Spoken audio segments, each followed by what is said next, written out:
मनपा आयुक्त तथा प्रशासक मनीषा खत्री यांचा गोदावरी नदी परिसर पाहणी दौरा संपन्न झाला।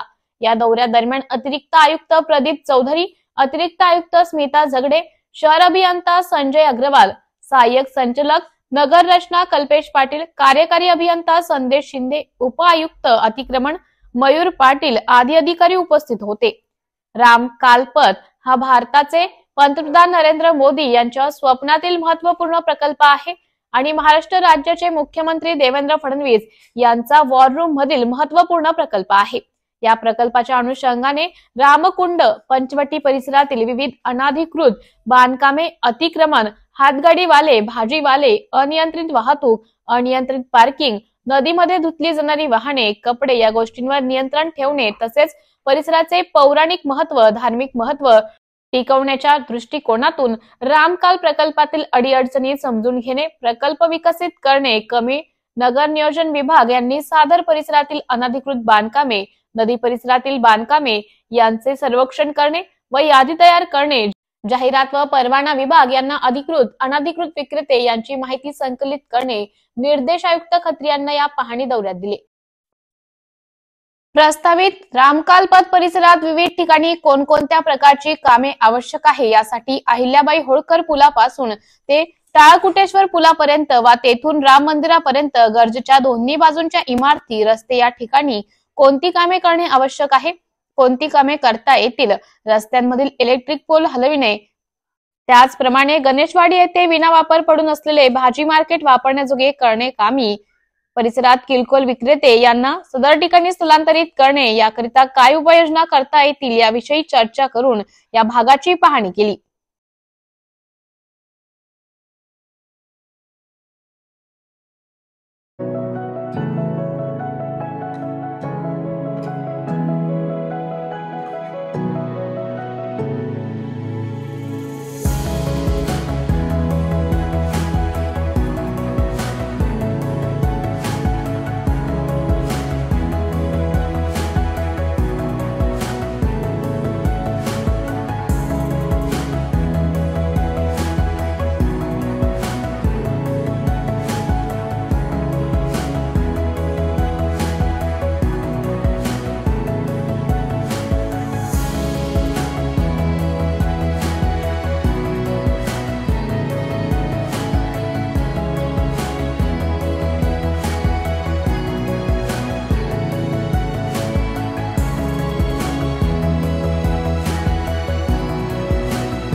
शिवसेना प्रमुख हिंदुहृदय सम्राट बाळासाहेब ठाकरे यांची जयंती आहे। दोन्ही बाजूला म्हणजे दोन्ही गटात ही जयंती साजरी होईल।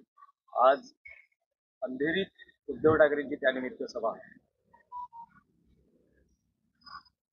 या देशातले एक महान नेतृत्व आणि अर्थात महाराष्ट्राचे मराठी माणसाचे मानबिंदू हिंदुहृदय सम्राट शिवसेना प्रमुख बाळासाहेब ठाकरे यांचा जन्मदिवस आहे।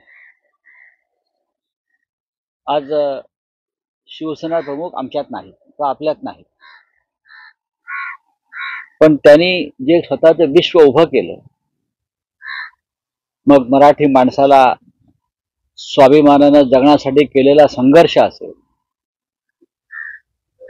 या देशातल्या हिंदूंना गर्वानं हिंदू म्हणून जगण्याचा दिलेला मंत्र असेल आणि त्यातून हा जो देश आणि महाराष्ट्र घडत राहील आणि दोन पिढ्या निर्माण झाल्या, हे बाळासाहेबांचं फार मोठं योगदान आहे। छत्रपती शिवाजी महाराजांच्या नंतर ज्या महाराष्ट्राला स्वाभिमानाची आणि लढण्याची प्रेरणा देण्याचं काम माननीय शिवसेना प्रमुख बाळासाहेब ठाकरे यांनी केलं। आजही पिढ्या बदलल्या महाराष्ट्रातल्या, पण येणारी प्रत्येक मराठी पिढी ही माननीय शिवसेना प्रमुखांचं ऋण मान्य करून बाळासाहेबांचा विचार हा पुढल्या पिढीला देऊन पुढे जाते. माननीय बाळासाहेब ठाकरेंनी या देशाला, समाजाला आणि महाराष्ट्राला बऱ्याच गोष्टी दिल्या. ते कधी सत्तेवर स्वतः आले नाहीत, म्हणजे मुख्यमंत्री झाले नाहीत, गव्हर्नर झाले नाहीत, केंद्रात मंत्री झाले नाहीत. ही सगळी पदं त्यांनी आपल्या सहकाऱ्यांना आणि सामान्य शिवसैनिकांना दिली. सामान्यातल्या सामान्य माणसाला शूर आणि वीर करण्याचं काम हे हिंदुहृदय सम्राट बाळासाहेब ठाकरे यांनी केलं. आज हे आपण मगाशी म्हणालात की शिवसेनेचे 2 गट वेगळ्या वेगळ्या सभा वगैरे काय घेत आहेत. ज्यांना बाळासाहेब ठाकरे माहिती आहेत किंवा जे खरोखर बाळासाहेब ठाकरेंचे शिवसैनिक आहेत, त्यांना एक गोष्ट समजायला पाहिजे, माननीय शिवसेना प्रमुखांनी आपल्या उभ्या आयुष्यात कधी शिवसेनेमध्ये वेगळा गट निर्माण केला नाही. त्याच्यामुळे गट हा शब्द चुकीचा आहे. जिथे मातोश्री आहे तिथे शिवसेना आहे. बाकी जर कोणी, जसं बाजारामध्ये डुप्लिकेट औषधं असतात, बनावट कपडे असतात, दुसरे ब्रँड वापरतात आणि काही ठिकाणी बनवतात, असे ब्रँड जर बाजारात आले असतील, चायना माल शिवसेनेच्या नावानं, तर तो तात्पुरता असतो. आता दिवाळीमध्ये चिनी फटाके येतात, वाट पेटली का नुसती फुसकेरं सुटतात, वाजत नाही. अशा काही गोष्टी गेल्या काही दिवसामध्ये भारतीय जनता पक्षाकडून निर्माण झालेल्या आहेत. कारण स्वतः भारतीय जनता पक्ष हा चिनी माल आहे, त्याच्यामुळे ते चिनी मालाचा पुरवठा राजकारणामध्ये करत आलेला असतात. पण हिंदुहृदय सम्राटांची जी शिवसेना आहे, ती अस्सल शिवसेना ही मातोश्रीत आहे. मातोश्रीतून त्याचं निर्णय होतात. बाकी कोणाला काय करायचं ही तात्पुरती अवस्था. मी कालही म्हणालो, देशाचे गृहमंत्री अमित शहा यांनी काहीतरी त्यांना बाळासाहेबांविषयी प्रेम आलेलं आणि त्यांनी ट्विट केलेलं आहे. राऊत साहेब, पंतप्रधान नरेंद्र मोदी आणि केंद्रीय गृहमंत्री अमित शहा यांनीही बाळासाहेबांना अभिवादन करताना शहांनी म्हटलंय की प्रतिकूल परिस्थितीतही आपल्या तत्वाशी कधीही तडजोड न करणाऱ्या बाळासाहेबांची वैचारिक कटिबद्धता सदैव प्रेरणा देत राहील. त्यांना बाळासाहेब ठाकरे माहीतच नाहीत.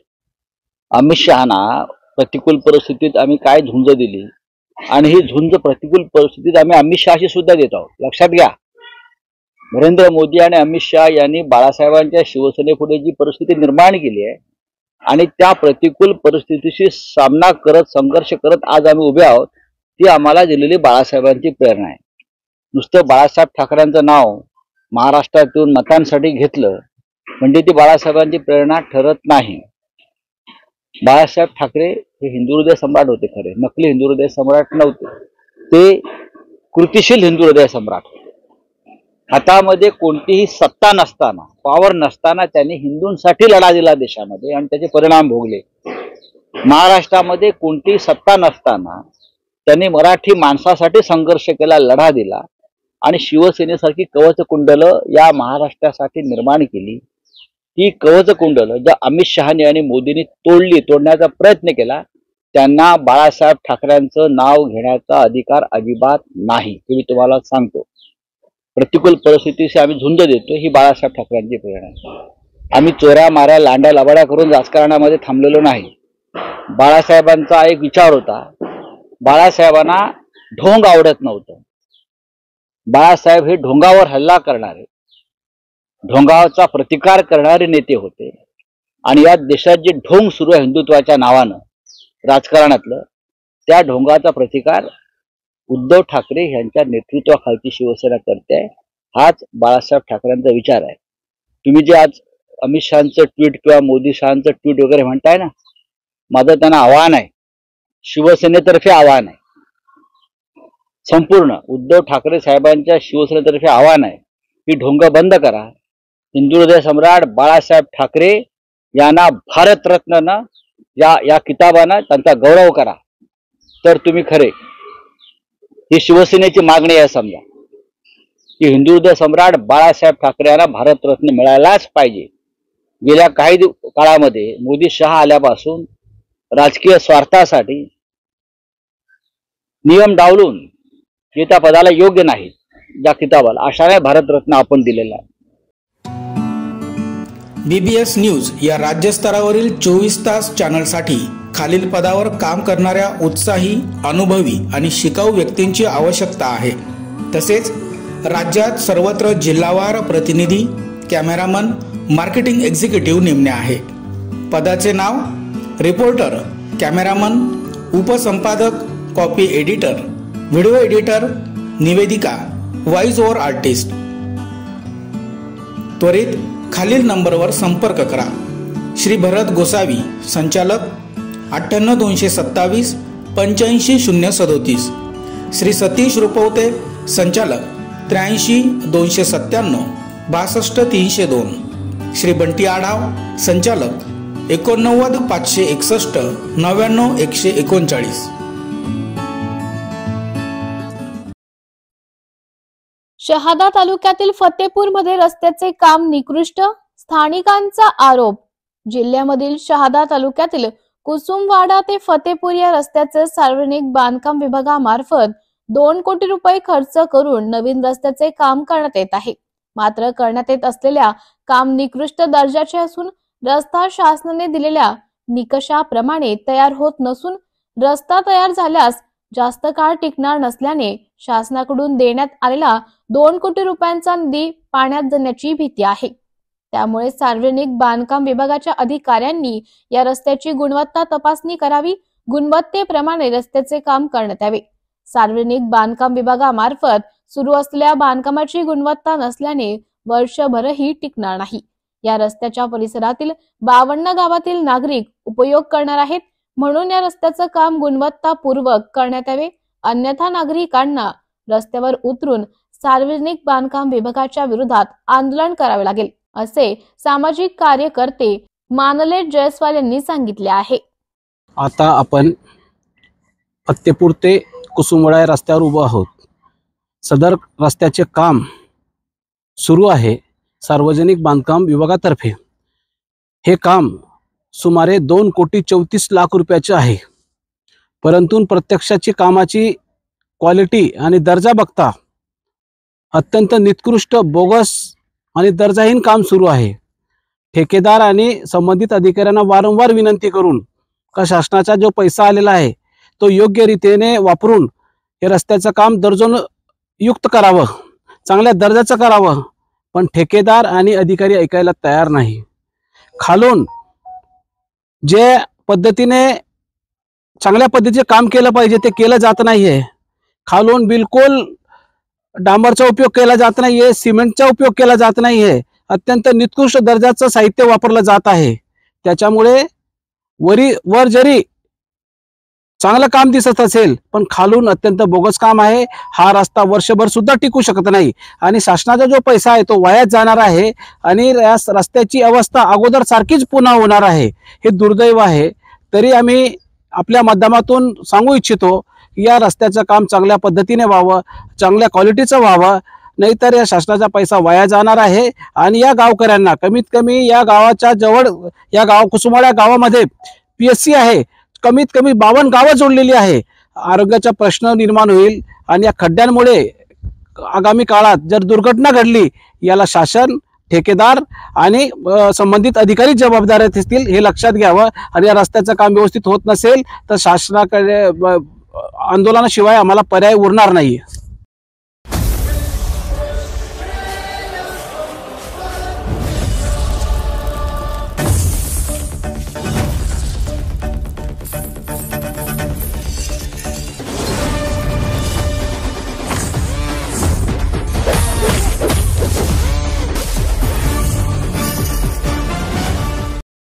मराठा समाज व बहुजन समाजाच्या वतीने संतोष देशमुख यांच्या हत्येच्या निषेधार्थ जनआक्रोश मोर्चा. मस्साजोगचे सरपंच संतोष देशमुख यांच्या हत्येच्या निषेधार्थ आज पंढरपुरात मराठा समाज व बहुजन समाजाच्या वतीने जनआक्रोश मोर्चाचे आयोजन करण्यात आले आहे. सोलापूर जिल्ह्याच्या वतीने भव्य दिव्य असा मोर्चा पंढरपुरात आज दुपारी निघणार आहे. रेकॉर्ड ब्रेक गर्दीचा हा मोर्चा असेल असा दावा संयोजकांचा आहे. या जनआक्रोश मोर्चाची तयारी पूर्ण झाली आहे.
एपीएमसी मार्केटमध्ये आवक घटल्याने गाजराचे दर वधारले.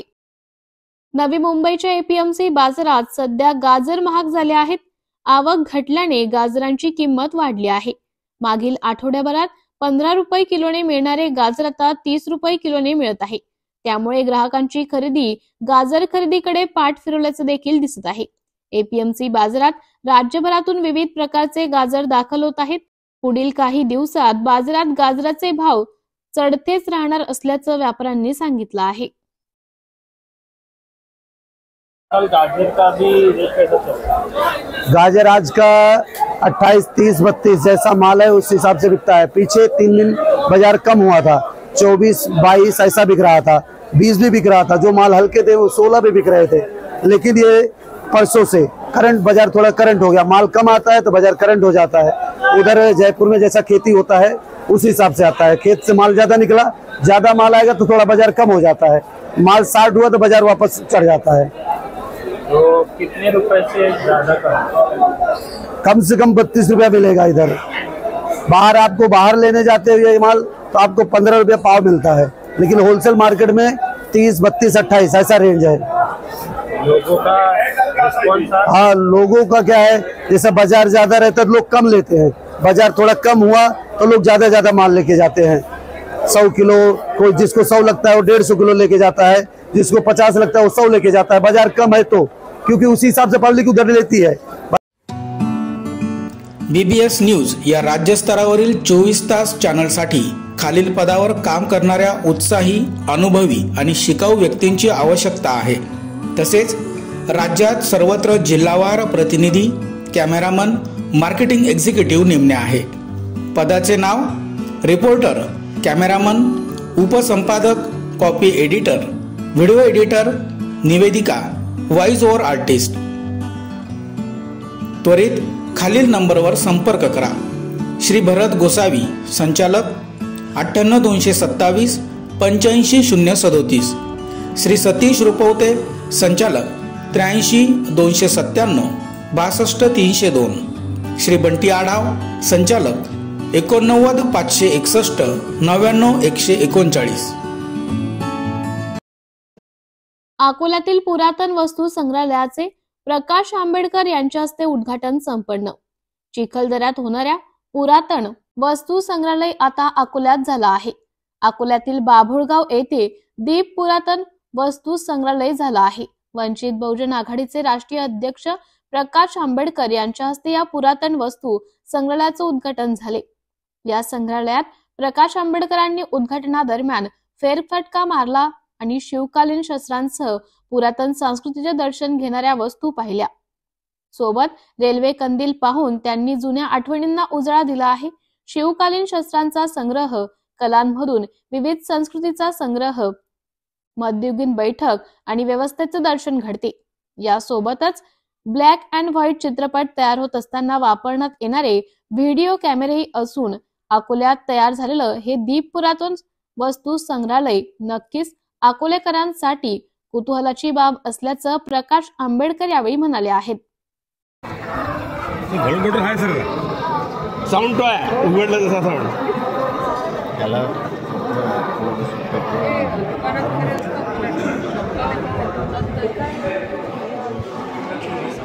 7 महिन्यापूर्वी असणाऱ्या ह्या सगळ्या वस्तू असणाऱ्या या ठिकाणी पाहिल्या होत्या आणि मी त्याच वेळेस नंना असं म्हणालो होतो की याचं आपण प्रदर्शन केलं पाहिजे, लोकांसमोर आणलं पाहिजे. आणि एव्होल्युशन ज्याला आपण म्हणतो, हा शब्द जो आहे, या एव्होल्यूट कशा होत गेल्या, डेव्हलप कशा होत गेल्या, याचं तो व्हिज्युअल्स बघायला लागला.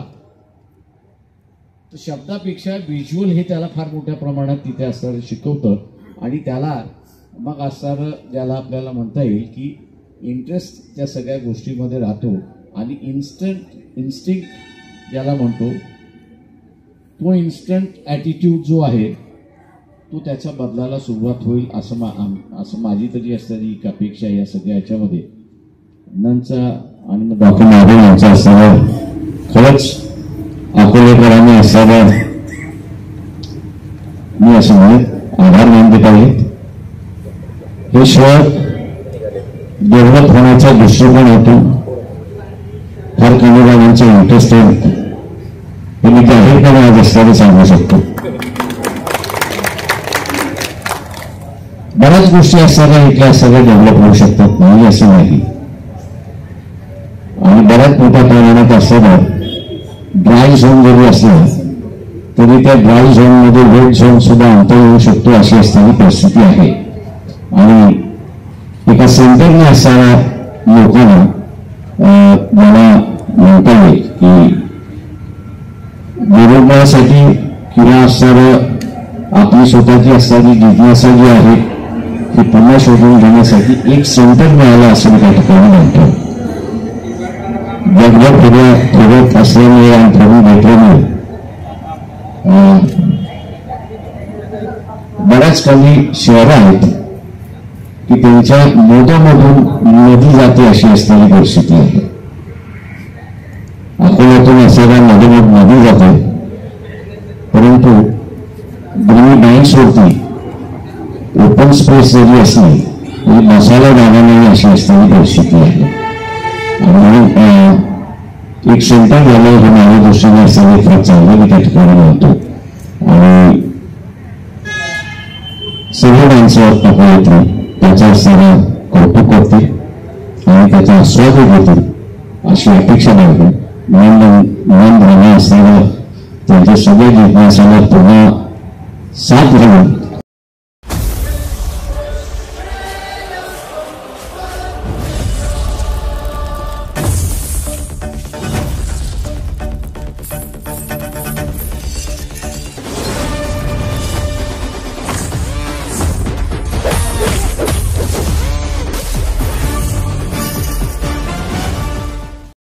काँग्रेस आमदार विजय वडत्तीवार यांची पत्रकार परिषद संपन्न. पाहुयात आमदार विजय वडत्तीवार काय म्हणालेत ते. नाशिक म्हणून कुठल्याही पद्धतीनं भाजप सोडणार नाही अशी भूमिका आहे. नाशिकच्या पालकमंत्र्यांवर भाजपचा आग्रह आहे.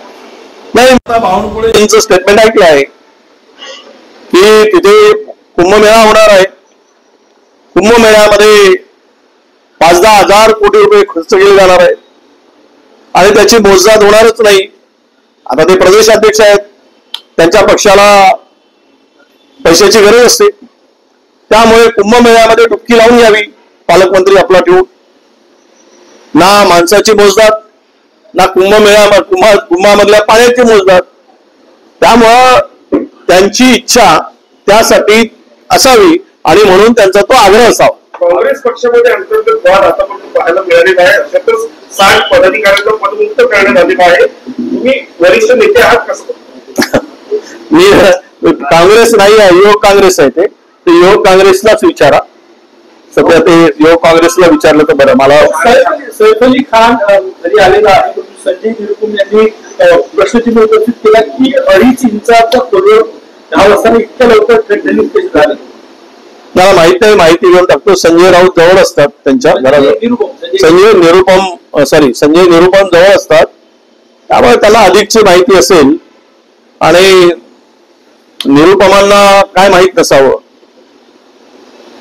तर त्यांची जखम 2.5 इंच होती, 3 इंची होती. ते चालायला लागले, याचं दुःख कदाचित त्यांना झालं असावं संजय निरुपमाना, की सैफ अली का चालत आहेत, का स्वस्थ झालेत, लवकर का बरे झालेत. त्यामधून त्यांच्या वेदना मला दिसत आहेत. अर्थसंकल्पाबद्दल बोलले, मागील वर्षी जे आहे ते कुठेतरी निवडणूक दिला सोडण्यात आला, मात्र आता या बजेटमध्ये जे आहे ते काहीतरी कठोर निर्णय घ्यावे लागतील आणि काहीतरी सर्वे देऊ शकतात असं स्पष्ट त्यांनी काही देऊ शकत नाही. मागच्या वर्षी मार्च महिना आता संपायला बजेटचा 1 महिना शिल्लक आहे. काय आहे महाराष्ट्रात? शेड्यूल कास्ट शेड्यूल टाईपच्या बजेटमधील फक्त 36.6% खर्च झालेला आहे. 36.3 हे संविधानातील तरतुदीनुसार SC आणि STच्या बजेटला कट करता येत नाही, कट लावता येत नाही, निधी तर वळवता येत नाही, बजेट पूर्ण खर्च करायला पाहिजे. पण जवळपास त्या ठिकाणी आता 36.6% खर्च झालाय. म्हणजे 64% निधी अद्याप दिला गेला नाही. इरिगेशनचा 40% निधी नाही आहे यावर्षी दिला गेला बजेटच्या तरतुदींचा, म्हणजे 40%च खर्च केला गेला. PWD 38%, RDD फक्त आणि फक्त RDD मध्ये 32%. मग हे सगळे जे आकडे येत आहेत तर बाकीचा पैसा गेला कुठे? राज्याला भीक मागायची पाळी आणून ठेवली यांनी.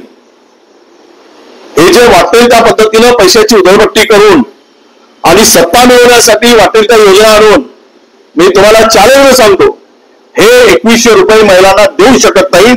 एवढा यांनी राज्याची अर्थव्यवस्था उद्ध्वस्त करून ठेवलेली आहे, ओरडून खाल्लेली आहे. त्यामुळे मला वाटतं की महाराष्ट्रामध्ये पुढचे काही दिवस लोकांना खड्ड्यातून जावं लागेल आणि विकासापासून दूर राहावं लागेल.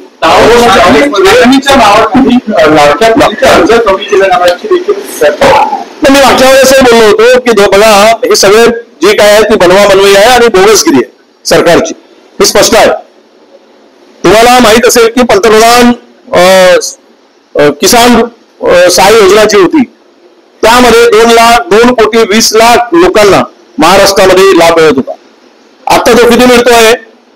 फक्त आणि फक्त 1,10,000 लोकांना मिळतोय. आणि त्यामध्ये पुन्हा नवीन अटीचं काल मला मागच्या महिन्याभरापूर्वी नवीन त्याच्यामध्ये नियमावली आणली गेली. म्हणजे तो आकडा यावर्षी साधारणतः 60-62 हजारापर्यंत येईल किसान सन्मान योजनेचे. आणि तेच आता महिलांच्या लाडकी बहिणीच्या संदर्भामध्ये सुद्धा तेच होणार आहे. आणि निम्म्यापेक्षा अधिक नावं वगळली जातील, नवीन अटी आणि शर्ती लावल्या जातील आणि काहीतरी दिल्याचं दाखवलं जाईल. आणि जे काही 2100 रुपये देतो म्हणून त्यांनी जाहीरनाम्यामध्ये सांगितलं, भाषणातून सांगितलं, वचनं दिली, ते पूर्ण करू शकणार नाही.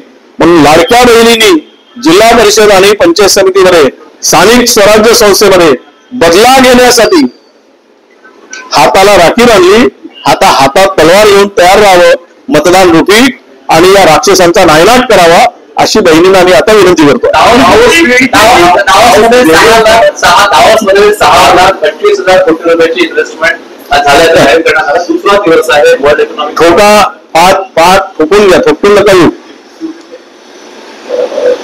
जानेवारी 18 जानेवारीला दावोस मध्ये 18 जानेवारी 2024 ला दावोस मध्ये काही करार झाले. ते कराराची किंमत होती 3,53,000 कोटी. काय झालं? त्या 3,53,000 कोटी मध्ये किती इन्व्हेस्टरनी महाराष्ट्रात, त्याची माहिती आता सरकारने जनतेपुढे ठेवावी. त्यांची ती माहिती द्यावी. 3.5 लाख कोटी रुपये त्यावेळेस करार झाल्याची पाठ चोपून घेतली निवडणुकीच्या तोंडावर अगोदर 6 महिन्यापूर्वी आणि सांगितलं की महाराष्ट्रामध्ये बघा किती इन्व्हेस्टमेंट आहे. एकीकडे गुजरातकडे उद्योग पळवले आणि आता हे जे काही सांगितलं जात आहे की 6.5 लाख कोटीचे इन्व्हेस्टमेंट आहे. आता हे आणि इथे महाराष्ट्रात इन्व्हेस्टमेंट झाल्यावर, प्रत्यक्ष उद्योगपतींनी काम सुरू केल्यावर त्यावर बोलता येईल. नाहीतर हे सुद्धा जे 18 जानेवारी 2024 मध्ये घडलं त्याचीच पुनरावृत्ती होईल. हे केवळ दाखवायचे आकडे आहेत. प्रत्यक्ष गुंतवणूक किंवा त्याची सुरुवात हे महाराष्ट्रामध्ये होऊ शकत नाही. कारण ज्या वेळेस गुजरातची नजर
ते म्हणाले, उदय सामंत यांना शुभेच्छा आणि ईश्वराला प्रार्थना की त्यांच्या पदाला धोका निर्माण होऊ नये.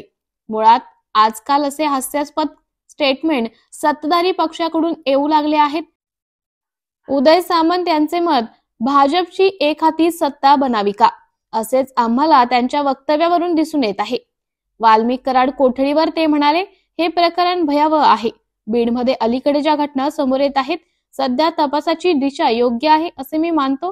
मात्र त्यासाठी विलंब झाला, कारण त्यात लोकप्रतिनिधी सहभागी होते. बीडमध्ये गुंडागिरीला बळ मिळून निर्दोष व्यक्तींना आपला जीव गमवावा लागला आहे. आता हे सर्व मुळासकट उखडून टाकण्याची गरज आहे, तरच बीड स्वच्छ होईल. वाल्मिक कराडला 14 दिवसांची न्यायालयीन कस्टडी दिली. मात्र पोलीस कस्टडी मागितली असती तर नवीन प्रकरण उजेडात आले असते. सध्या मुख्यमंत्र्यांची भूमिका मी मारल्यासारखं करतो, तू रडल्यासारखं कर अशीच दिसून येत आहे. त्यावेळी सुरेश धस वेगळंच म्हणतात, अजित पवार वेगळं म्हणता. या प्रकरणात धनंजय मुंडे यांचे हात एवढे गुंतलेले असताना कारवाई करण्यासाठी दिरंगाई का केली जात आहे, हा प्रश्न निर्माण होत आहे.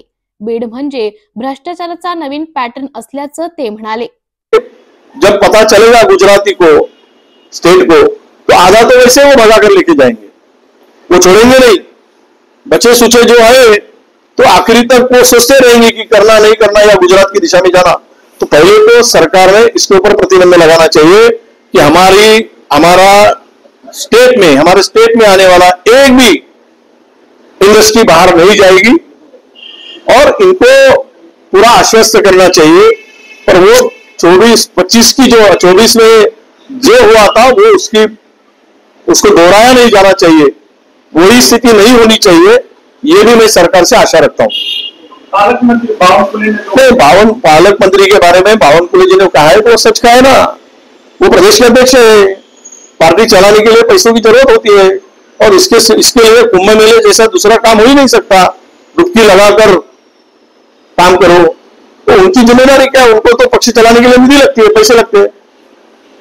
तो इसी माध्यम से ये उन्होंने कुंभ के मेला नासिक का होने वाला है, तो उसके लिए उनको अपना पालक मंत्री चाहिए ताकि कुंभ से कुछ और निकाला जाए ताकि दूसरा उसमें हिस्सेदारी नहीं बने. यह हो सकता है.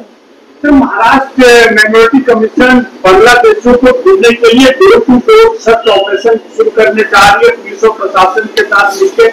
उनका कहना है कि कांग्रेस का पाप अभी महाराष्ट्र को धो रहा है. 15 साल से क्या हजामत कर रहे थे? सरकारी तुम्हारी है. 15 साल तुमने किसने रोका था?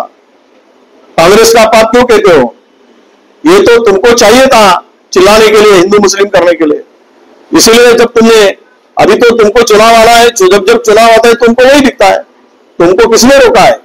बांग्लादेशी घुसपैठियों को रोकने के लिए केंद्र में तुम बैठे हो, राज्य में बैठे हो, दिल्ली से दिल्ली तक तुम्हारी पावर है.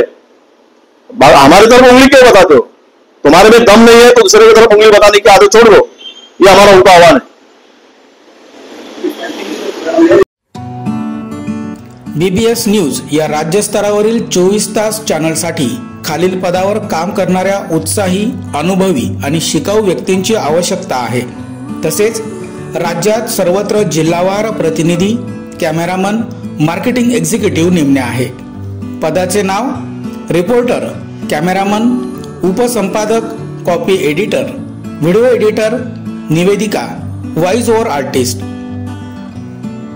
त्वरित खालील नंबरवर संपर्क करा. श्री भरत गोसावी, संचालक, 98 227 85 037. श्री सतीश रुपवते, संचालक, 83 297 62 302. श्री बंटी आढाव, संचालक, 89 561 99 139. प्रसिद्ध सिने अभिनेत्री रवीना टंडन साईच्या लीन. प्रसिद्ध सिने अभिनेत्री रवीना टंडन यांनी श्री साईबाबा समाधीचे दर्शन घेतले. दर्शनानंतर त्यांचा श्री साईबाबा संस्थानच्या वतीने प्रशासकीय अधिकारी प्रज्ञा महांडुळे सिनारे यांनी त्यांचा सत्कार केला. यावेळी जनसंपर्क विभागाचे पर्यवेक्षक प्रशांत सूर्यवंशी उपस्थित होते.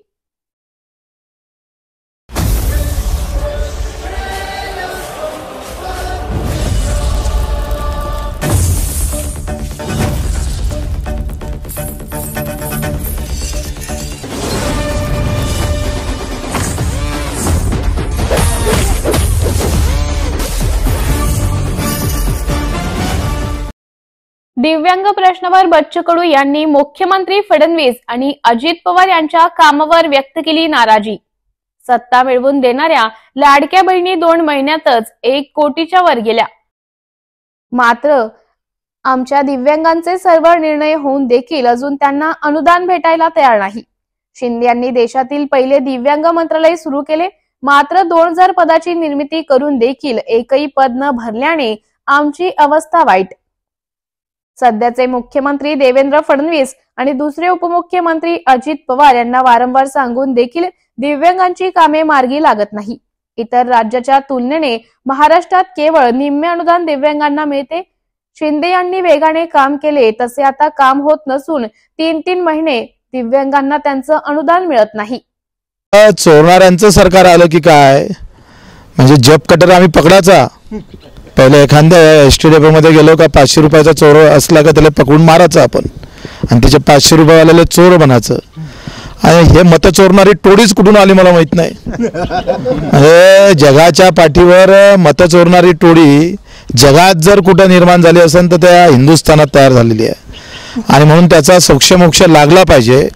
म्हणून आम्ही आह्वान करतो कि अगर तुम्हारे में दम है, अगर आप प्रभु रामचंद्र का आदर्श जानते हो, प्रभु रामचंद्राला तुम्ही आम्ही आदर्श मानतो आहे, तर माझं असं मत आहे का EVM मशीन राहू द्या, पण जे VVPAT येतं ना त्या VVPATवर आमचा मतदान केंद्र क्रमांक असला पाहिजे आणि ते चिठ्ठी VVPAT आमच्या हाती आला पाहिजे आणि त्याच्यावर आमची सही असली पाहिजे. सही आणि मतदान क्रमांक झाला का मतपेटीची अवस्था असली पाहिजे. म्हणजे EVM मशीन पण राहील आणि वेळ लागली तर मतपेटी पण मोजल्या जाईल. आज तुम्ही दिलेलं मत, पत्रकार म्हणून तुम्ही पण, तुमचा हा प्रश्न आहे का मी मारलेलं मत मला दाखवता येतं का सरकारला? संविधानानं हा अधिकार दिलेला आहे का माझं मत कुठं गेलं ते मला पाहायला भेटलं पाहिजे. ते पाहायला भेटत नाही कारण ते वरली मटक्याच्या आकड्यासारखी चिठ्ठी येतं. 4ले 5 लावल्या तसा तशी एक पांढरी चिठ्ठी येतं आणि सगळे बरबटलं आहे. 15 वर्षात जेवढं करप्शन झालं सुरू देशात, इथलं न्यायालय असेल, इथले निवडणूक कार्यालय असेल, निवडणूक आयोग असेल, पुरं करप्शन झालं. जानकर एकटेच राजीनामा देतो म्हणतायत. महाविकास आघाडीतले बाकीचे आमदार आहेत ते काय यावरती बोलायला तयार नाही. कुठेतरी त्यांचाच बळी दिला जातो का? बळीचा प्रश्न नाही, हा स्वतःच्या स्वाभिमानाचा असतं, लढाचा असतं. बाकीच्यांना ती चळवळ बरोबर वाटत नसेल, त्यांना ते नाही निवडून आलं तर कशाला बाबा आपण. पण उत्तमराव जानकरांनी लढा जो उभा केला, निवडून आल्यानंतर कोणी असं बोलत नाही, पण त्यांनी जी हिंमत दाखवली ती फार महत्त्वाची आहे आणि त्याला बच्चू कडूचा मानाचा मुद्रा आहे. पालकमंत्री पदाचे पण सगळ्या अजून घोळ सुरू आहे, नाराजी सुरू असून तरी काय करणार आहे. या राज्यामध्ये रोज एक मुर्दा पाडला जातो. वाटतं का इथं कायद्याचं राज्य आहे म्हणून? आरोपी सापडत नाही? कोणी असो, तुम्ही जातीवर नेता ते प्रकरण, लाज नाही वाटत? अरे कुठल्या गुन्हेगाराला काही जात असतं का? त्याचा काही धर्म असतं का? पण हा व्यवस्थित मर्डर आहे. आम्ही पाहतोय झाला मर्डर, त्या गुन्हेगारांना जो काही गुन्हेगारी केली असेल ते तर नालायक आहे, पण याच्यावर राजकारणारे लोक त्याच्यापेक्षा जास्त नालायक आहे. याच्यावर राजकारण कोणी करत असेल, एखाद्याच्या घरचा जीव जात असेल आणि त्याच्यावर राजकीय पोळी भाजण्याचं काम वरिष्ठ स्तरावरून होत असेल, कोणाचा ना कोणाचा कट कसा काढता येईल अशा भूमिका ठेवून जर तुम्ही कारवाई करत असाल तर तुमच्यासारखे नालायक कोणी नाही. गृहमंत्री म्हणतात की सगळे कुणाला सोडलं जाणार नाही, या सगळ्या गोष्टी सक्षमपणे वाटतंय. माझं काय मत आहे, तुम्ही शिवाजी महाराजांना मानणारे आहे, केंद्रापासून तर राज्यापर्यंत तुमचं सरकार आहे. एवढा वेळ लागतो? एवढा वेळ लागतोय? तुम्ही सांगा, साधारण नोटीस नाही, कधी तक्रार नसतं लगेच ईडी लागतं. आणि तो कोणता कराड का कोण आहे काय म्हणून नाव नाही आठवत त्याचं, काय वाल्मिक कराड, ते एवढी इष्ट सापडल्यानंतर एक नोटीस जात नाही तुमची. सैफ अली खानच्या तत्काळ कारवाई झाली. हा कसा आखरी बटेंगे तो कटेंगे, तिथून फतवा निघाला असेल कदाचित, म्हणून काही झालं असेल. म्हणजे माझं म्हणणं असं आहे का इथं कधी कधी मारणारा मोठा पाहिजे असते, नाहीतर मरणारा मोठा पाहिजे. मग ते मीडियामध्ये येतं आणि तशा प्रकारचं कारवाई सुरू होते. दोनही घरी बसले तर ते तुम्ही दाखवत नाही आणि सरकार त्याच्यावर लक्ष देत नाही. म्हणजे ही वस्तुस्थिती आहे बरं. म्हणजे इथं ह्या देशामध्ये सगळ्यात महत्त्वाचं सामान्य माणसाचं मरण होत नाही. संतोषराव देशमुख आणि सूर्यवंशी यांच्यासारखा जीव एकांचं पोलीस स्टेशनमध्ये त्यांच्या गुंडागर्दीत पोलिसांच्या हातात मृत्यू होतं आणि पोलिसांचा सहारा घेऊन रस्त्यावर मारलं जातं, याच्यासारखी शोकांकिता नाही. आम्ही सांगतोय का जर खरं तुम्हाला जर कायद्याचं राज्य घडवून आणायचं असतं तर 8 दिवसात सोक्ष लागून फास्ट ट्रॅकवर आम्ही पाहतोय निर्णय घ्यायला पाहिजे होता आणि दाखवून द्यायला पाहिजे होतं का जास्तीत जास्त 6 महिन्यात. कारण जे काही झालं ते प्रचंड भयानक झालेलं आहे. म्हणजे मला असं वाटत नाही का अशा पद्धतीने जर राज्य चालत असेल तर याच्यासारखी शोकांकिता नाही. आमचं आता पुढील आंदोलन काय चर्चा केली पाहिजे, कशा पद्धतीनं काम केलं पाहिजे त्या पद्धतीनं. 1 रुपयाचा विमा शेतकऱ्यांना बंद करणार सरकार, त्याच्यावरती मला असं वाटतं का पहिले विमा 1 रुपया घेऊन आखरी सरकारनंच पैसे भरावं.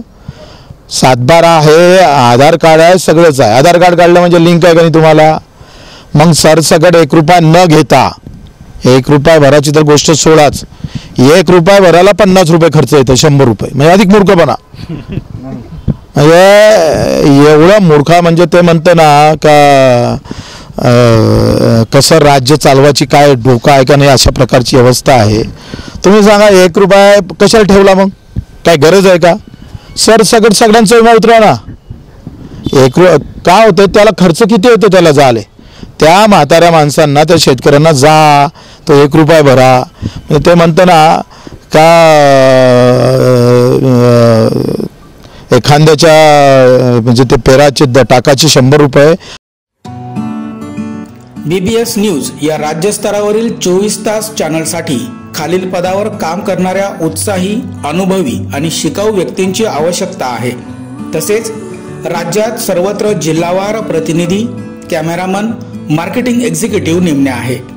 पदाचे नाव रिपोर्टर, कॅमेरामन, उपसंपादक, कॉपी एडिटर, व्हिडिओ एडिटर, निवेदिका, व्हॉइस ओव्हर आर्टिस्ट.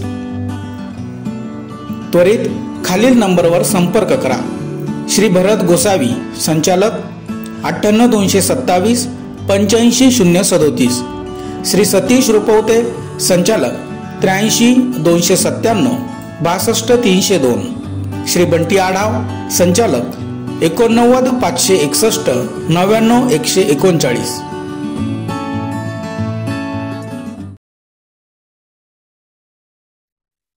आम्ही कोणत्या मलईसाठी पालकमंत्री पद मागत नाहीये. वरिष्ठांनी आम्हाला थांबायला सांगितलं तर आमची तयारी आहे, भरत गोगावले म्हणाले. त्यांच्यामध्ये जी काय चर्चा होऊन जे काय झालेलं आहे त्यामुळे ती स्थगिती मिळालेली आहे.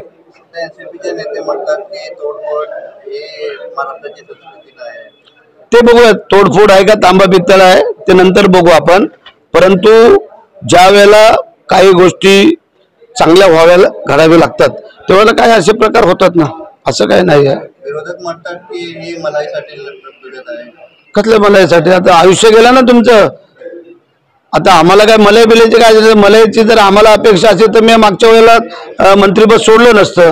हल्ली लोक कोण ग्रामपंचायतीचं सदस्यपद सोडत नाही, आम्ही मागच्या वेळेला मंत्रीपद थांबवलं.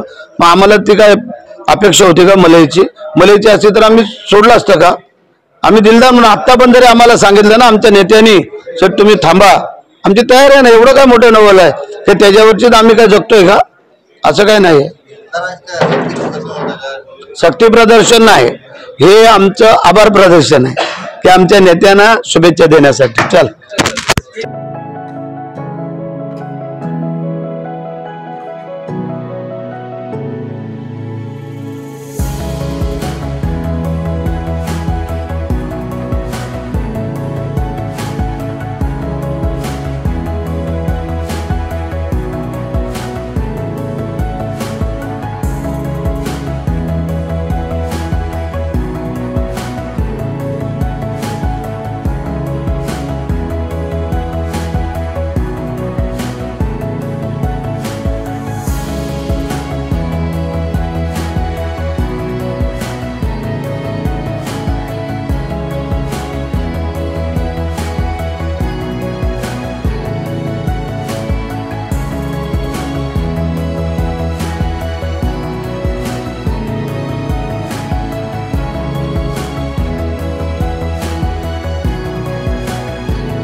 शहरात झालेल्या घरफोडीचा गुन्हा उघड, देवपूर पोलिसांची कामगिरी.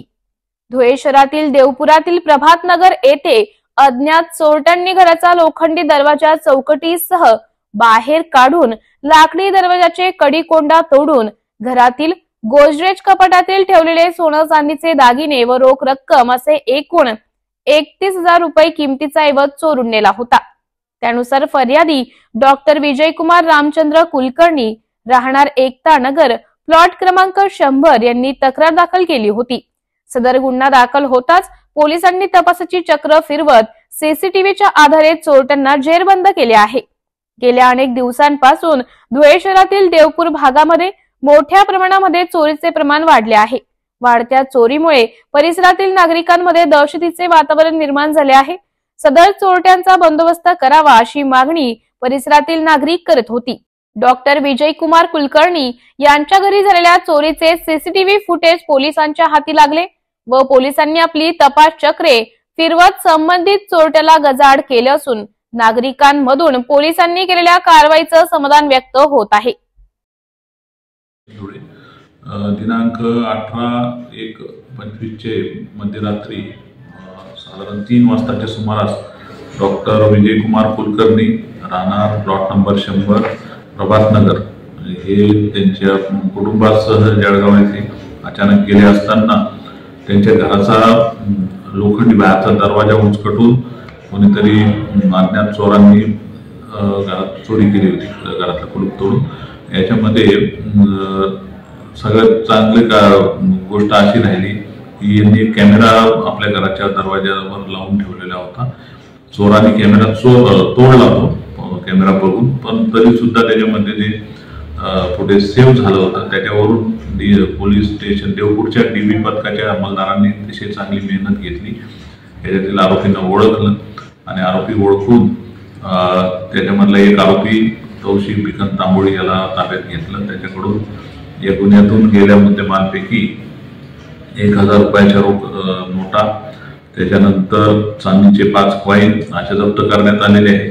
त्याचा एक साथीदारही अजून या गुन्ह्यात फरार आहे, त्याचाही शोध चालू आहे. लवकरच त्यालाही आम्ही ताब्यात घेऊ आणि संपूर्णपणे माल रिकव्हर करू. आता या चोरीच्या याच्यामधून आमच्या एक अशा लक्षात आलं आहे की पोलिसांना जर चांगला दुवा मिळाला, याच्यामध्ये म्हणजे चांगला क्लू मिळाला तर त्याच्याने शोध घेणं सोपं होत आहे. तर याच्याकरता नागरिकांनी आपल्या घरात किंवा घराच्या आजूबाजूला CCTV कॅमेरे लावून घ्यावे. अतिशय कमी खर्चात आणि चांगल्या क्वालिटीचे CCTV कॅमेरे आजकाल मिळत आहे आणि DVRची सुद्धा त्याला काही कॅमेऱ्यांना गरज नाहीये. तुमच्या मोबाईलला डायरेक्ट ते ॲक्सेस मिळतं, त्याच्यामध्ये SIM कार्ड वगैरे असतं आणि याच्यामुळे पोलिसांना जर काही घटना घडलीच तर पोलिसांना त्यामुळे शोधणं सोपं होतं आणि घराची आपली सुरक्षितताही राहते. याकरिता आम्ही जास्तीत जास्त नागरिकांनी आपल्या घरावर CCTV कॅमेरे बसवून घ्यावे हे आवाहन करत आहोत.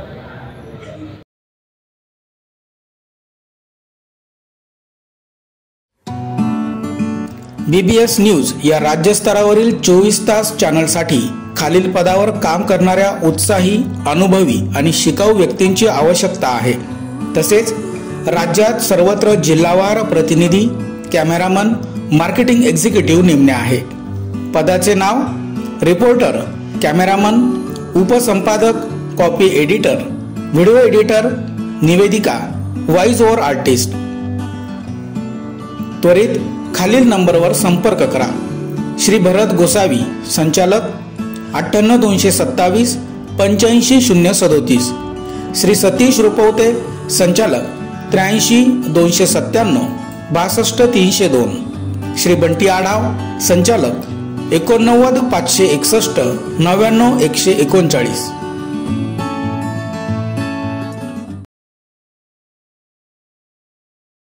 नाशिक शहरात चरस विक्री करणारा गुन्हेगार मुंबई नाका पोलिसांच्या ताब्यात. नाशिक ठाणे जिल्ह्यातून अंमली पदार्थाची विक्री करण्यासाठी आलेल्या इस्माला द्वारका परिसरात रात्री मुंबई नाका पोलिसांनी सलमान फालके याला ताब्यात घेतले आहे. सलमानची अंगझडती घेतली असता त्याच्याकडून 49 ग्रॅम चरस मुंबई नाका पोलिसांना मिळून आली.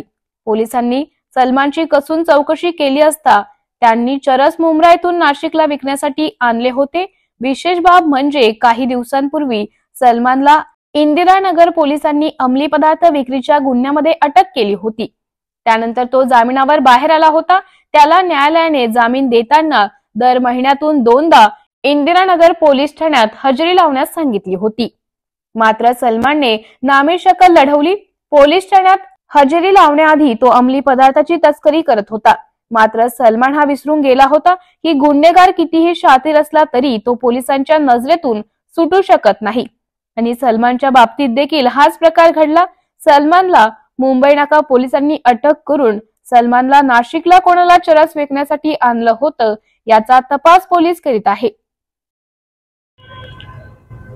दिनांक 20/1/25 रोजी साधारण रात्री 9:30च्या दरम्यान मुंबई नाका पोलीस ठाण्याचे पोलीस शिपाई 1997 फरीद इनामदार यांना गुप्त बातमीदारामार्फत माहिती मिळाली होती की इसम नामे सलमान फालके हा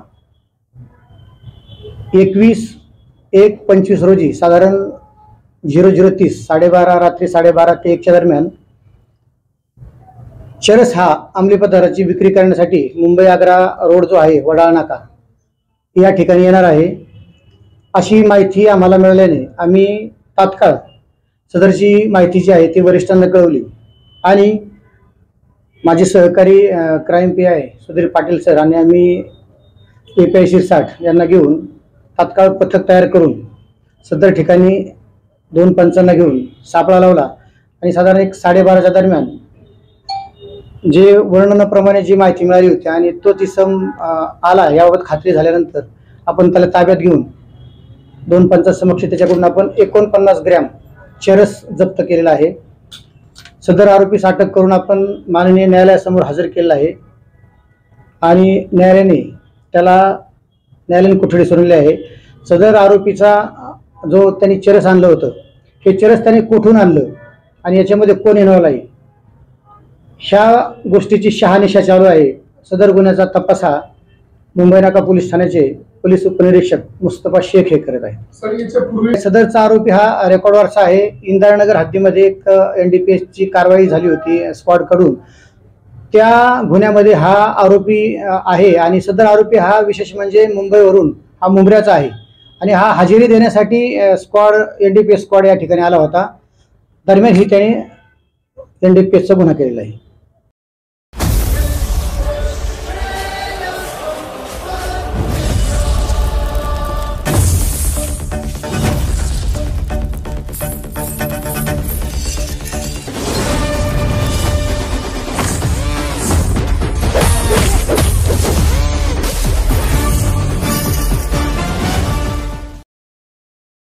उरणमधील चिरनेर गावात बर्ड फ्लूचा कहर, कोंबड्यांच्या खरेदी विक्रीवर बंदी. उरण तालुक्यातील चिरनेर गावात बर्ड फ्लूचा कहर पाहायला मिळतोय. आठवड्याभरापूर्वी चिरनेर गावात काही कोंबड्या मृत पावल्या होत्या. या मृत कोंबड्यांचा नमुना तपासण्यासाठी पुणे व मध्य प्रदेश मधील प्रयोगशाळेमध्ये पाठवण्यात आले होते. पाठवण्यात आलेल्या या नमुन्यांमधून कोंबड्या या बर्ड फ्लू या आजाराने मृत पावल्या असल्याची धक्कादायक माहिती समोर आली आहे. कोंबड्यांना बर्ड फ्लू झाल्याची माहिती समोर येताच रायगड जिल्हा आरोग्य विभाग सतर्क झाले असून त्यांच्यातर्फे ग्रामस्थांना सतर्कतेचा इशारा देण्यात आलाय. त्यासोबतच गावातील 1200 कोंबड्यांची शास्त्रोक्त पद्धतीने विल्हेवाट लावली असून कोंबडी आणि अंड्यांच्या वाहतुकीवर तसेच खरेदी विक्रीवर 9 फेब्रुवारी पर्यंत बंदी घालण्यात आली आहे. त्याचबरोबर चिरनेर गावापासून 1 किलोमीटरचा परिसर हा बर्ड फ्लू बाधित क्षेत्र म्हणून तर 10 किलोमीटरचा परिसर हा सर्वेक्षण क्षेत्र म्हणून घोषित करण्यात आलाय. सुरक्षिततेच्या दृष्टीने रायगड जिल्हा पशुवैद्यकीय अधिकाऱ्यांचे एक पथक चिरनेर गावात दाखल झाले असून नागरिकांनी घाबरून न जाता काळजी घेण्याचं आवाहन पशुवैद्यकीय अधिकाऱ्यांनी केलंय. चिरनेर गावातील एका पोल्ट्री फार्म मधील कोंबड्यांना बर्ड फ्लू झाल्याने संपूर्ण चिरनेर गावातील ग्रामस्थांच्या कोंबड्या मारण्यात आल्याने ग्रामस्थ प्रचंड संताप व्यक्त करतायत. कोणतीही पूर्वसूचना न देता रात्री पोलिसांना आणून कोंबड्यांना मारणे चुकीचे असून त्याची भरपाई कोण देणार असा प्रश्न संतप्त ग्रामस्थ विचारत आहेत. सर काय सांगाल, तुमच्या किती कोंबड्या मारल्या गेलेल्या? माझ्या 305 कोंबड्या मारल्या गेल्यात. का मारल्या गेल्या, त्याचं काही कारण समोर आलंय का? ते मारलं म्हणजे काय, गावामध्ये मोहीमच राबवण्यात आलेली आहे का जेवढ्या कोंबड्या असतील त्या मारून टाकायच्या आहेत. या घटनेकडे तुम्ही कसं पाहताय? बरोबर काय, आम्ही लहान पोरांसारखा वाढवतो, आमचा उदरनिर्वाह माझा त्याच्यावर आहे आणि आता मारल्यानंतर आम्ही काही बोलू शकत नाही. तुम्ही शासनाकडे काही मागणी केलेली आहे? मागणी आम्ही केली का आम्हाला आमच्या भरपाई द्यावी कोंबड्यांची. शासनाने या संदर्भात तुम्हाला शासनाने म्हणजे अधिकारी जे आले होते त्यांनी सांगितलंय की तुम्हाला आम्ही प्रयत्न करू.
बीड परभणीतील दोन्ही परिवारांच्या दुःखाचं राजकारण कोणी करू नये, आशिष शेलार म्हणाले.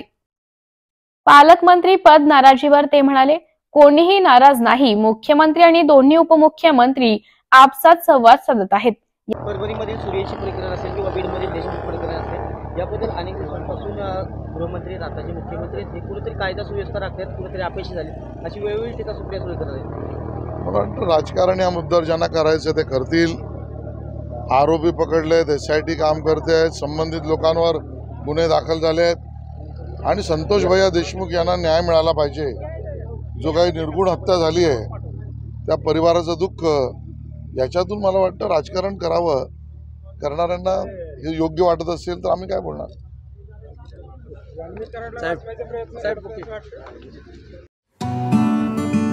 BBS न्यूज या राज्यस्तरावरील 24 तास चॅनलसाठी खालील पदावर काम करणाऱ्या उत्साही, अनुभवी आणि शिकाऊ व्यक्तींची आवश्यकता आहे. तसेच राज्यात सर्वत्र जिल्हावार प्रतिनिधी, कॅमेरामन, मार्केटिंग एक्झिक्युटिव्ह नेमणे आहे. पदाचे नाव: रिपोर्टर, कॅमेरामन, उपसंपादक, कॉपी एडिटर, व्हिडिओ एडिटर, निवेदिका, व्हॉइस ओव्हर आर्टिस्ट. त्वरित खालील नंबरवर संपर्क करा. श्री भरत गोसावी, संचालक, 98 227 85 037. श्री सतीश रुपवते संचालक 83 297 62 302, श्री बंटी आढाव संचालक 89 561 99 139. अज्ञात व्यक्तीने माजी मंत्री बच्चू कडू यांचे फाडले बॅनर. अमरावती जिल्ह्यातील शिरसगाव कसबा येथील बॅनर फाडल्याने बच्चू कडू यांचे कार्यकर्ते आक्रमक. बच्चू कडू यांचा पराभव झाल्यानंतर नवस पूर्ण झाला नाही म्हणून देव बदलणारे आम्ही नाही, आम्ही बच्चू कडू सदैव सोबत अशा आशयाचे लावले होते बॅनर. BBS न्यूज या राज्यस्तरावरील 24 तास चॅनलसाठी खालील पदावर काम करणाऱ्या उत्साही, अनुभवी आणि शिकाऊ व्यक्तींची आवश्यकता आहे. तसेच राज्यात सर्वत्र जिल्हावार प्रतिनिधी, कॅमेरामन, मार्केटिंग एक्झिक्युटिव्ह नेमणे आहे. पदाचे नाव: रिपोर्टर, कॅमेरामन, उपसंपादक, कॉपी एडिटर, व्हिडिओ एडिटर, निवेदिका, व्हॉइस ओव्हर आर्टिस्ट. त्वरित खालील नंबरवर संपर्क करा. श्री भरत गोसावी संचालक 98 227 85 037, श्री सतीश रुपवते संचालक 83 297 62 302, श्री बंटी आढाव संचालक 89 561 99 139. आयकर विभागाच्या पथकाकडून जळगाव शासकीय वैद्यकीय महाविद्यालयात झाडाझडती. जळगाव लगत असलेल्या चिंचोली शिवारात उभारण्यात येत असलेल्या मेडिकल हबच्या बांधकामासाठी बिलाची रक्कम DTS कपात न करता अदा करण्यात आलेल्या संशयावरून आयकर विभागाकडून जळगाव शासकीय वैद्यकीय महाविद्यालयात तब्बल 10 तास तपासणी करण्यात आली. यासाठी मंगळवारी आयकर विभागाचे नाशिक येथील पथक सकाळीच शासकीय वैद्यकीय महाविद्यालय व रुग्णालयात दाखल झाले होते. पथकाकडून दिवसभर कागदपत्रांची तपासणी करण्यात येऊन संध्याकाळी 7 वाजेपर्यंत संपूर्ण झाडाझडती करण्यात आली. दरम्यान आयकर विभागाचा नियमित तपासणी असल्याचं अधिष्ठाता डॉक्टर गिरीश ठाकूर यांनी सायंकाळी एक पत्रकार परिषद घेऊन सांगितले. सर, काय सांगाल नेमकं कुठलं पथक आहे आणि काय विषय आहे? हे ऑफिशियल इन्कम टॅक्स सर्वे आहे की जो काही व्यवहार हा वैद्यकीय महाविद्यालयातून होत असतो त्याच्यावर आपण TDS जो असतो कट डिडक्ट करतो की नाही, त्यांनी हा सकाळपासून सर्वे केलेला आहे व आपण प्रत्येक गोष्टीचा सॅलरी असेल किंवा जे काही परचेसची बिलं असेल याचे TDS आपण कापलेला आहे. फक्त विषय आहे की जो चिंचोली संदर्भामध्ये तो जो कॉन्ट्रॅक्ट आहे HSCC हे सेंट्रल गव्हर्नमेंटची एजन्सी आहे आणि स्टेट गव्हर्नमेंटमध्ये म्हणजे DMRमध्ये MOU झालेला आहे. तर त्याची जी लायबिलिटी TDS हे TDS त्यांच्याकडे आहे. हा TDS आता म्हणजे HSCC किंवा आम्ही हा भरणार हे रुटीन टाईप हा सर्वे आहे. आतापर्यंत कुठली त्रुटी आढळून आलेली? कसल्याही प्रकारची त्रुटी आढळून आलेली नाही. आपण पूर्णपणे TDS पूर्णपणे भरलेला, कोणत्याही प्रकारचा आणि कसल्याही प्रकारचा गैरव्यवहार किंवा फक्त हा TDS संदर्भामध्ये आहे आणि TDS आपण पूर्णपणे डिडक्ट केलेला आहे. सर, ही नियमित तपासणी ही नियमित आहे, सर्वे आहे त्यांचा हा. आणि ह्याच्यामध्ये त्यांनी मेडिकल, आयुर्वेदिक आणि होमिओपॅथी सरांकडे आयुर्वेदिक आणि होमिओपॅथीचा चार्ज आहे. त्यांचीसुद्धा फाईल त्यांनी इथंच मागून घेतला व इथंच त्याचा अभ्यास केलेला आहे त्यांनी. किती TDS आतापर्यंत भरला गेला आहे आपलं सगळं? नाही, तो म्हणजे वेगवेगळ्या गोष्टीमधून भरपूर TDS आहे. तर प्रत्येक ठिकाणी आपला TDS योग्य पद्धतीनं कट झालेला आहे. सर, पथकामध्ये नेमकं कोण कोण आहे? त्यांचे जॉईंट कमिशनर, ॲडिशनल कमिशनर, जे रुटीन त्यांचं जे पथक असतं, जसा इन्कम टॅक्सचा एक सर्वे असतो त्या पथकामध्ये त्यांची टीम असते. वर त्यांच्या एक सपोर्टिंग तारखेला दुसऱ्या ठिकाणून आले असते, त्यामुळे पोलीसची एक टीम असते. कुठल्या तपासणी केली त्यांनी? सगळ्याच विभागात तपासणी? सगळ्याच विभागामध्ये तपासणी केली त्यांनी, संपूर्ण विभागाची तपासणी केली. त्यांचा कन्सर्न होता की तुम्ही जे पेमेंट करता त्याचं TDS कट करता की नाही.